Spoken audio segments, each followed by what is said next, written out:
ಬರಬಾರ್ದಂಥದ್ದು ಅದು ಯಾವತ್ತೂ ಬರೋದಿಲ್ಲ, ಯಾವುದು ಬರಬೇಕಂತದ ಯಾವತ್ತೂ ತಪ್ಪಲ್ಲ. ಹಾಗಾಗಿ ಎಲ್ಲರಿಗೂ ಕೂಡ ಒಂದು ಅವಕಾಶ ಬರ್ತದೆ. ಬರುವ ದಿನಗಳಲ್ಲಿ ಡಿ ಕೆ ಶಿವಕುಮಾರ್ಗೂ ಕೂಡ ಆ ಯೋಗ ಇದೆ.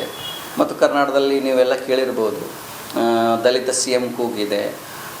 ಹಿಂದಿನ ದಿನಗಳಲ್ಲಿ ನಮ್ಮ ಜಿ ಪರಮೇಶ್ವರ್ ಕೂಡ ಅವರ ತ್ಯಾಗನೂ ಇದೆ. ಅವರ ಅಧ್ಯಕ್ಷತೆ ಇದ್ದಾಗ ರಾಜ್ಯದಲ್ಲಿ ಸರ್ಕಾರ ರಚನೆ ಆಗಿರುವಂಥದ್ದು. ಆ ನಿಟ್ಟಿನಲ್ಲಿ ದಲಿತ ಸಿ ಎಂ ಕೂಡ ಆಗಬೇಕು. ಮತ್ತು ಎಸ್ ಟಿ ಸಮುದಾಯ, ಅದು ನಮ್ಮ ಸತೀಶ್ ಜಾರಕಿಹೊಳಿ ಅವರು ಕೂಡ ಸಿ ಎಂ ಆಗಬೇಕು ಅಂತ ಭಾಳಷ್ಟು ಜನಗಳ ಅಪೇಕ್ಷೆ ಇದೆ. ಹಾಗಾಗಿ ಮತ್ತು ಎಲ್ಲದರ ಮಧ್ಯದಲ್ಲಿ ನಮ್ಮ ಲಿಂಗಾಯತರು ಸಿ ಎಂ ಆಗಬೇಕು ಅಂತಿದೆ.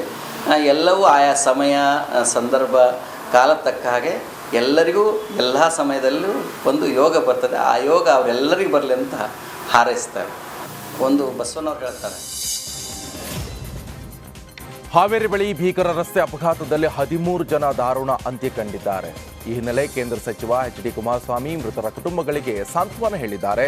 ಶಿವಮೊಗ್ಗ ಜಿಲ್ಲೆಯ ಭದ್ರಾವತಿ ತಾಲೂಕಿನ ಎಮ್ಮೆಹಟ್ಟಿ ಗ್ರಾಮಕ್ಕೆ ಭೇಟಿ ಕೊಟ್ಟಂತ ಕುಮಾರಸ್ವಾಮಿ ಅವರು ಸಾಂತ್ವನ ಹೇಳಿದ್ದಾರೆ. ನಿಮ್ಮ ಕುಟುಂಬದ ಜೊತೆ ನಾವಿದ್ದೇವೆ ಅಂತ ಧೈರ್ಯ ತುಂಬಿದ್ದಾರೆ. ಮಂತ್ರಿಗಳಾಗಿ ಪ್ರಮಾಣ ವಚನ ಸ್ವೀಕರಿಸಿದ 20 ದಿನದಲ್ಲಿ ನೇರವಾಗಿ ಕುಮಾರಸ್ವಾಮಿ ಅವರು ವಿಐಎಸ್ಎಲ್ಗೆ ಬಂದಿದ್ದಾರೆ ಅಂತ ಶಿವಮೊಗ್ಗದಲ್ಲಿ ಸಂಸದ ಬಿವೈ ರಾಘವೇಂದ್ರ ಹೇಳಿದ್ದಾರೆ. ಕಾರ್ಖಾನೆ ಪುನಶ್ಚೇತನಗೊಳಿಸುವಂತ ಕುರಿತು ಸುದೀರ್ಘ ಚರ್ಚೆ ಆಗಿದೆ. ದೆಹಲಿಗೆ ಹೋದಂತ ಮೇಲೆ ಡೆಡ್ ಇನ್ವೆಸ್ಟ್ಮೆಂಟ್ನಿಂದ ಕನ್ವಿನ್ಸ್ ಮಾಡಿ ವಾಪಸ್ ಪಡೆಯುವ ಬಗ್ಗೆ ಪೂರಕ ಚರ್ಚೆ ಕೂಡ ಮಾಡಲಾಗುತ್ತೆ. ಕಾರ್ಖಾನೆ ಉಳಿಸುವಂತ ನಿಟ್ಟಿನಲ್ಲಿ ಪೂರಕವಾದ ಹೆಜ್ಜೆ ಇಡ್ತೇವೆ. ಇನ್ನು ವಿಐಎಸ್ಎಲ್ ಮೇಲೆ ಇದ್ದಂತಹ ಕರಾಳ ಛಾಯೆ ತೆಗೆಯುವ ದಿನಗಳು ಆರಂಭ ಆಗಿದೆ ಅಂತ ಸಂಸದ ರಾಘವೇಂದ್ರ ಹೇಳಿದ್ದಾರೆ. ಪ್ರಮಾಣ ವಚನ ತೆಗೆದುಕೊಂಡಂತ ಗೌರವಾನ್ವಿತ ಕುಮಾರಸ್ವಾಮಿಗಳು ಕೇವಲ 20 ದಿನದಲ್ಲಿ ನೇರವಾಗಿ ಕರ್ನಾಟಕದ ಒಂದು ಪ್ರತಿಷ್ಠೆಯ ಸಂಸ್ಥೆ ಆದಂಥ ವಿಎಸ್ಎಲ್ನ ಯಾವ ಪರಿಸ್ಥಿತಿಯಲ್ಲಿದೆ, ಏನು ಮಾಡಬೇಕು ಅಂತೇಳಿ ಚರ್ಚೆ ಮಾಡಲಿಕ್ಕೋಸ್ಕರ steel authority of India chairman ಜೊತೆಗೆ ಸ್ವತಃ ಬಂದು ಸುದೀರ್ಘವಾದಂಥ 3-4 ಗಂಟೆ ಸಮಯವನ್ನು ಕಳೆದು ಯಾವ ರೀತಿ ಮುಂದೆ ಏನು ಮಾಡ್ಬೋದು ಅಂತೇಳಿ ಒಳ್ಳೆ ರೀತಿಯಿಂದ ಚರ್ಚೆ ಆಗಿದೆ.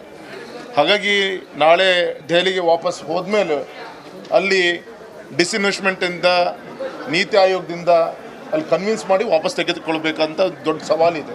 ಸೊ ಆ ದಿಕ್ಕಲ್ಲಿ ಪೂರಕವಾದಂಥ ಒಂದು ಹೆಜ್ಜೆ, ಈ ಒಂದು ಕರಾಳ ಛಾಯೆ ಏನಿತ್ತು ನಮ್ಮ ವಿಎಸ್ಎಲ್ ಮೇಲೆ, ಅದು ಅದರಿಂದ ತೆಗೆಯುವಂಥ ಒಂದು ಒಳ್ಳೆಯ ದಿನಗಳು ಇವತ್ತಿನ ಶುರುವಾಗಿದೆ ಅನ್ನೋ ಒಂದು ಆಶಾಭಾವನೆ ಒಂದು ಮಾತನ್ನು ನಾನು ಈ ಸಂದರ್ಭದಲ್ಲಿ ಹೇಳ್ತೀನಿ.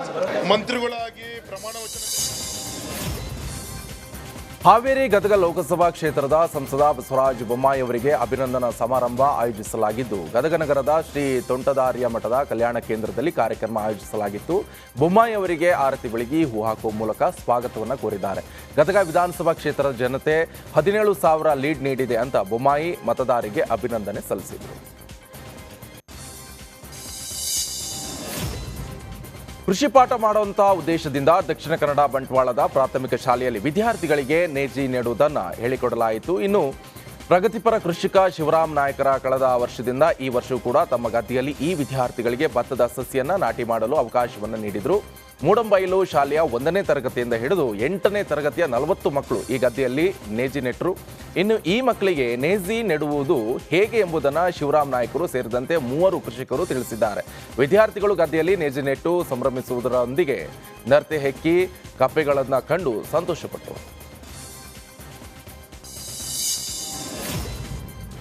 ಬೆಳಗಾವಿಯ ಚಿಕ್ಕೋಡಿಯಲ್ಲಿ ಎತ್ತುಗಳು ಅಚ್ಚರಿ ಬೆಲೆಗೆ ಮಾರಾಟವಾದ ಘಟನೆ ನಡೆದಿದೆ. ಇನ್ನು ಜವಾನ್ಗೌಡ ರಂಗನಗೌಡ ಪಾಟೀಲ್ ಎಂಬವರಿಗೆ ಸೇರಿರುವಂತಹ ಈ ಎತ್ತು ಬರೋಬ್ಬರಿ 18 ಲಕ್ಷಕ್ಕೆ ಮಾರಾಟವಾಗಿದೆ. ಹೆಚ್ಚಿನ ಬೆಲೆಗೆ ಮಾರಾಟವಾಗಿದ್ದಕ್ಕೆ ರೈತರ ಮೊಗದಲ್ಲಿ ಮಂದಹಾಸ ಮೂಡಿದೆ. ಅವರಿಗೆ ಗೌಡರಾದಂಥ ಜವಾನ್ಗೌಡ ರಂಗನಗೌಡ ಪಾಟೀಲ್, ಗುರ್ಸಿದ್ಗೌಡ ರಂಗನಗೌಡ ಪಾಟೀಲ್ ಇವರ ಎತ್ತು ಬೆಳಗಾವಿ ಜಿಲ್ಲೆ ರಾಯಬಾಗ್ ತಾಲೂಕಿನ ಇಟ್ನಾಳ್ ಗ್ರಾಮದ ಸದಾಶಿವ್ ಡಾಂಗೆ ಅವರಿಗೆ ಒಂದೇ ಎತ್ತು 18,01,000 ರೂಪಾಯಿಗೆ ಮಾರಾಟವಾಗಿದೆ. ಬಹುಶಃ ಇವತ್ತು ನಮ್ಮ ರೈತರು ದುಡಿದಂಥ ಪರಿಶ್ರಮದಿಂದ ಎಲ್ಲ ರೈತರು ಸಹಿತ ಇವತ್ತು ಎತ್ತುಗಳನ್ನು ಬಸವಣ್ಣನ